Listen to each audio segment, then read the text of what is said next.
అందరికీ నమస్కారం. నేను ఈ మల్కాజ్గిరి పార్లమెంట్లో ఉంటున్నాను. ఈటల రాజేందర్ గారికి పార్లమెంటులో ఎంపీగా టికెట్ ఇవ్వడం చాలా గర్వకారణంగా ఫీల్ అవుతున్నాము. ఎందుకంటే ఆయన ఎల్లవేళలా ప్రజలతో ఉంటూ ప్రజల మనిషిగా ఎప్పుడు పబ్లిక్ సర్వీస్ చేస్తూ ఉంటారు. అలాగే ఆయన ఒక మాస్ లీడర్, ఒక మినిస్టర్గా వర్క్ చేశారు, ఎమ్మెల్యేగా వర్క్ చేశారు. ప్రజల కష్టాల గురించి, బడుగు బలహీన వర్గాల సమస్యల గురించి అన్నీ ఆయనకు తెలుసు.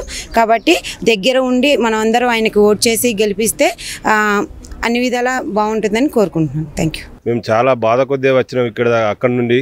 ఎందుకంటే రాజేంద్రన్నను అక్కడి మా ప్రజలంతా మొన్న దురదృష్టవశాత్తు వాడు ఏదో మన సెంటిమెంట్లతోటి ప్రజలకు వాడు అంత రెచ్చగొట్టి వాడు గెలిచిండి, నన్ను ఓడగొట్టుకున్నాం, మంచి మనిషినని మా ప్రజలంతా బాధపడుతారు.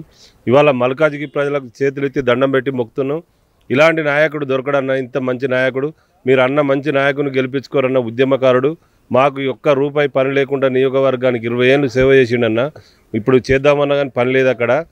అంత మంచి మనిషిని మా వాళ్ళు అనవసరంగా ఇప్పుడు ఓడగొట్టి ఇప్పుడు చాలా బాధపడుతురన్న. చాలా బాధపడితే ఉన్నది. ఇప్పుడు బాధపడితే మాత్రం వచ్చేది ఏం లేదు అన్న. మీకు దండం పెట్టి మల్కాజ్గిరి ప్రజలు మొక్కుతున్నాం. రాజేంద్ర అన్న మంచి మేయర్తో గెలిపించుకొని పార్లమెంట్ ఎంచుకొని కేంద్ర మంత్రి వస్తుందన్న అన్నకు మీ దయ వల్ల అందరూ మీరు మీ చేతులెత్తి దండం పెడుతున్నా ఓటు వేయాలని కోరుకుంటున్నాను.